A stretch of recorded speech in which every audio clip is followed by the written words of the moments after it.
Welcome to Writer's Life, an ongoing conversation with writers, authors, and folks in the publishing industry.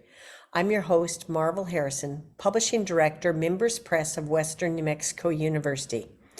It is a true pleasure to share a conversation today with Alyssa Mayfield, an author who is a vet assistant, senior in college, planning to go to vet school, and has written and published a novel, The Mask, the ultimate story of letting go. Welcome to Writer's Life, Alyssa. Thank you. I'm very happy to be here. And, it is just really great to have you on. We have all sorts of writers, New York Times bestseller writers. We have people who are agents, all sorts. And I am especially excited to talk to a young writer, a new author, and you've accomplished something that many people believe in their hearts they want to do, but can't quite make a reality. You have written a novel and now have a published book. How did you get started as a writer? I was very influenced by my father. He was very into just getting education books. He was very old school, and I kind of fed off of that. I didn't really get serious about writing until later on. I was probably around 16, 17, 18 area, and that's when I first originally started writing the book. It took a couple of years in order to actually figure out how I wanted to get the story straightened out and how I want the plot and the everything to be laid out. And I didn't really know the actual process of writing, like of actually publishing the book, until I had to do a lot of research in order to do that. And after 4 or 5 years, it finally happened, and I was able to publish my book online. So how did how old were you when you got started in the writing part of this book? The writing, it probably was when I was, around 16, 15. And as I kept going, you have to realize your writing style has probably changed with you. So you had to keep redoing, keep rewriting. So yeah, around 16. And can you share with our audience, the characters, the plot, how you brought it all together? Because it's a really intriguing story. Yes, so I am a big person with plot twists and what ifs, and if you chose this way, what is the other way that could have, like, how it could have laid out. And so I try to choose characters that people really wouldn't suspect. So the story itself is basically I added the part of the ultimate story of letting go because the story is basically, I guess you can say, it roots in grieving. And grieving is something that you have to I have to figure out how I want to say that. It's a strong emotion to try to get over. And it shows the strength of that because one of the characters, in the beginning, you see a catastrophic, a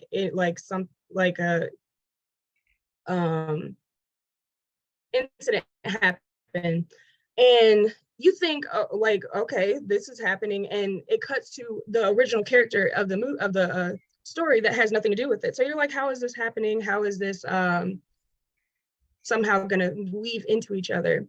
And as you keep reading the story, one of the characters, which is an older woman in a flower store, is actually the root of the beginning of the story. And you learn that she is actually going to be the one that has to let go of that emotion later on in the story. And it takes her a lot in order to do that. And this main character is going to contribute to that. But the story is it sounds not how it is coming out my mouth, because it is a thriller. It's quite a story to read. It's quite a story to read, and I know those first few pages are just enthralling in terms of, oh my gosh, how is this author going to cover all of this ground? And when you weave it into the, the florist or the person who's working in the flower shop, and it's interesting to me to hear you describe it as a story of the grieving process. And that, I don't think about that in terms of a thriller. Mhm. But of course, it has this catastrophic start, and it just keeps you, on your toes. Yeah. Did you, when you're doing your character development, like who is your special character in this story for you personally? Um, well, I could say the main character because it's the main character, but I would say um the person that is causing the scare within the story, his name is Ian. Mm-hmm, And I feel like his, of course, he's the one doing the walking around and kind of terrorizing the town mm-hmm, mm-hmm, and doing that, but he's misunderstood because he's a part of that catastrophic start in the beginning as well. mm-hmm, mm-hmm. And that's what starts the strong emotion in the story. So I feel like once you actually understand where he's coming from, he's full of anger and he's full of confusion because why did that have to happen to him, you Mm-hmm, know? So it's like once you understand that, like, of course you're not going to try to be like, okay, I understand his actions, but you understand where he's coming from, and it provides you a different view of what's going on, so you can probably bring that from the story into the real world and how these people are doing things based off emotions and what you may don't know about them. Right. I mean, I think that's that part about trauma. When Mhm. someone has been terrorized, and in this catastrophic moment, um, and other pieces of one's life in your characters. I mean, I think once a person can grasp that this Ian's actions are out of where he's been, not with intention to hurt others, but as a reaction to how he's been hurt and the loss, doesn't make his actions okay, but it does allow for some understanding, Mhm. which I think that theme is just really um, a gift if people can grasp that part. Um, I would I would hope your book gets picked up in book clubs because I could appreciate people having the conversation that you and I are sharing right now. Okay, so yeah, I don't like what Ian did. I mean, that was totally wrong, totally inappropriate.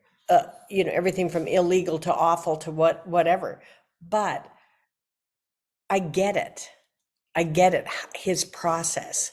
And I think that each one of us can look at our behaviors and understand, oh, you know, it's like he wasn't screwed up, he was set up. Mhm. Mhm. And I think that that's a big piece. And I really appreciate the underlying title, letting go, because I think that's such a major part of how each one of us has to go through. And I don't think grief, honestly, is in stages. I think it's a process. I think we ebb and flow and go back and forth. And so, how did any of this come from a personal felt sense way of being in the world? That's actually a really good one. So I actually my father I mentioned earlier, he passed whenever I was 12 actually. And I take a good sense of him into myself. I carry him with me like deeply. Mhm, And my character, a lot of my character comes from him. I am really thankful of how he structured me as a person and stuff like that.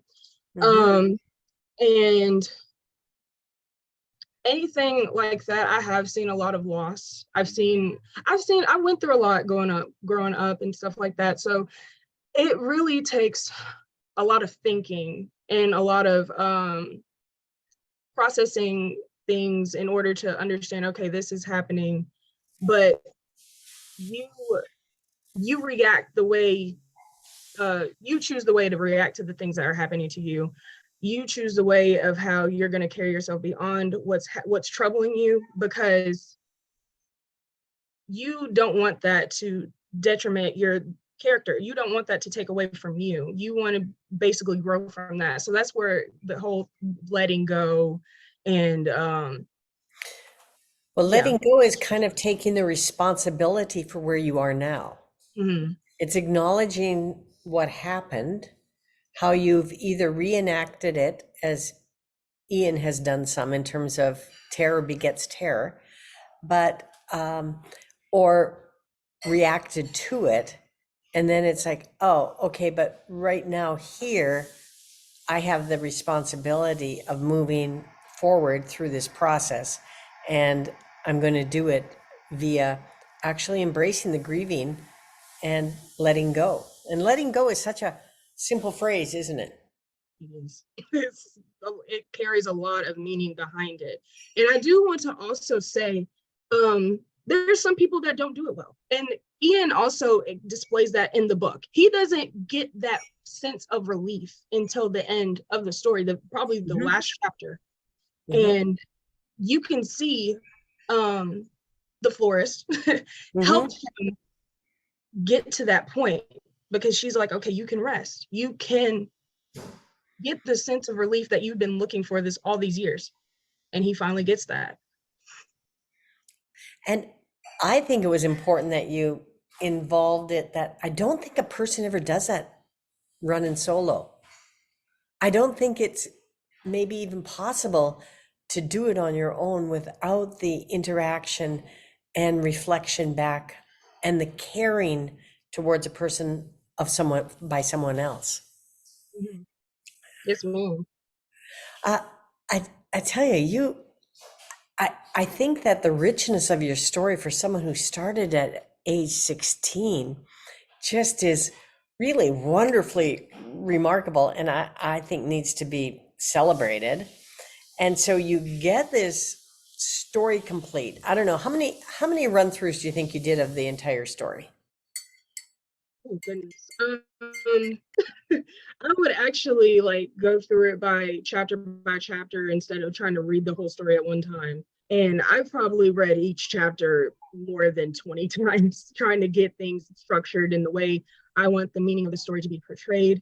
I think it's really important because I am an overthinker. I'm going to think of how each character may be affected by the environment, what's going on, each character's decision, and also how each character is somehow going to have an input of each, how the story goes and how it flows throughout the whole way. And yeah, so it just kind of went, and it surprised me at sometimes, because sometimes I had a vision of how it's going to go this way, and I'll be like, oh, okay, that can be a better way to go, and I can somehow work with that in order to make a deeper meaning within the story, because I honestly just wanted to make a story that was exciting. And the thriller part was just no doubt going to be exciting, but it surprised me because I'm an emotional person. So I implied that emotion into the book. So not only are you reading an exciting story, but you're taking meaning away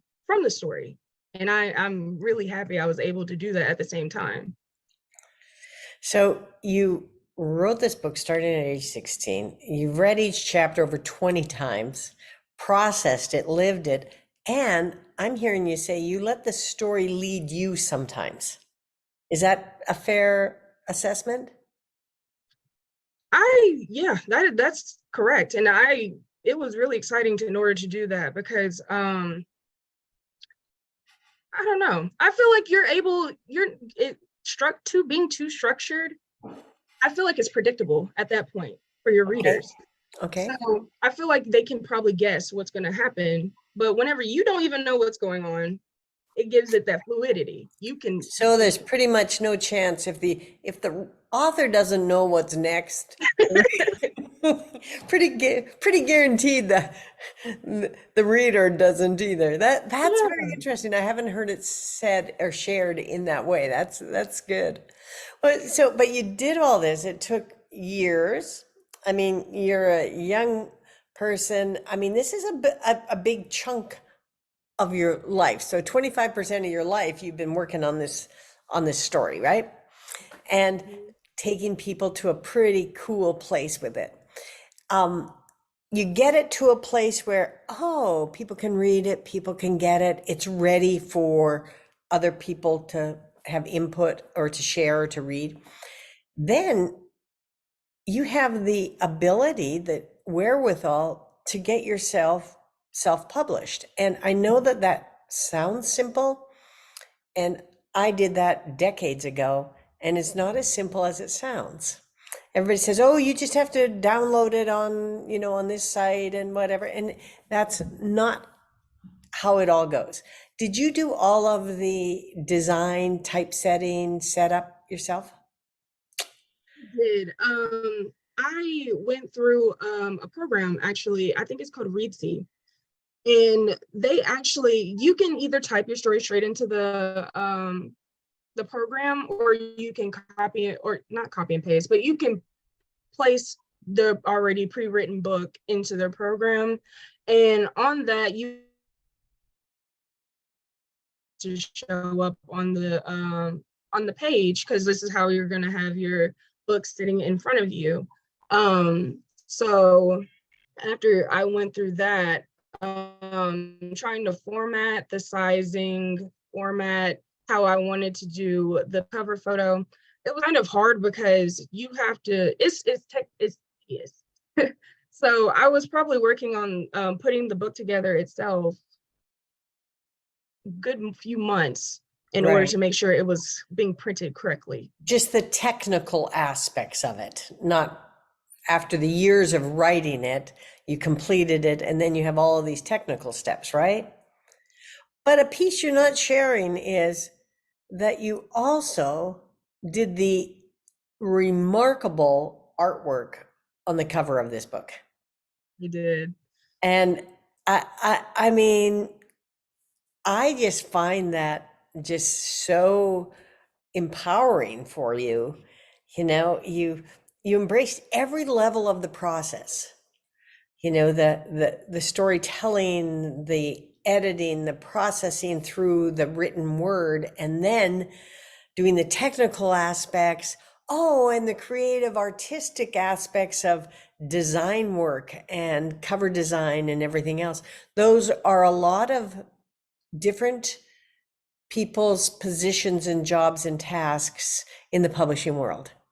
And hallelujah, you did them. So good for you. Were there any points where you felt overwhelmed with this whole process? Oh yes. So after I got the inside of the book looking the way I wanted it to, I'm not a I am a techie person when it comes to like not Photoshop. And that was the whole big deal. I can draw in real life. I'm not good at digital art. Well, I probably would be good at digital art if I actually put the practice in. But getting my picture on the cover of the book was a process, and I had to play around with it. I was like, oh my goodness, I'm gonna have to get somebody to do this for me. And at the age I was at the time, I had a job and I could probably pay for it to be done professionally, but I had priorities. I didn't have the extra money in order to do that, so I had to buckle down on some nights and try to figure it out.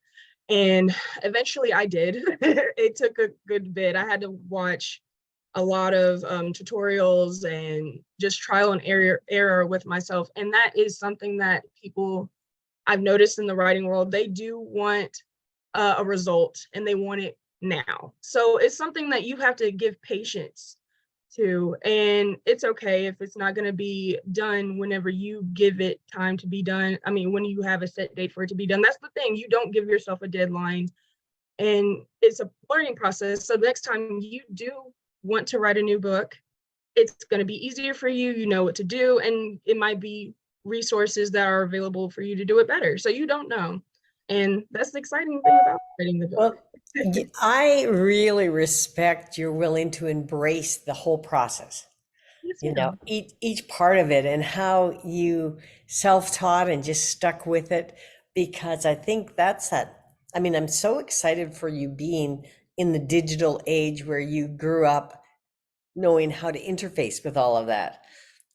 I recall it was probably my first book, and it was just a word processor that was available to me, and I was writing longhand on my sheets and then typing it in, and I finally decided I need to learn how to compose with my fingers on the keyboard. So chapter 2, I forced myself. It took me forever, but I forced myself to be able to think and type. And you just grew up doing that. I mean, you just you know, and I'm so happy for you because it's a big transition. And but you still, I appreciate that you still had so many techie things to have to learn to get it complete. So I'm very excited to we'll share a post of your book and the cover and your art on this um, interview. And I really, really thank you for your time. Thank you. I really appreciate being heard. So it's really nice. Well, I've enjoyed it's been myself. it's been a joy to speak with you today. And thanks to everyone who has joined us. I'm Marvel Harrison, and from all of us at Mimbres Press, may your day be sparked with curiosity and wonder. See you again on the next Writer's Life.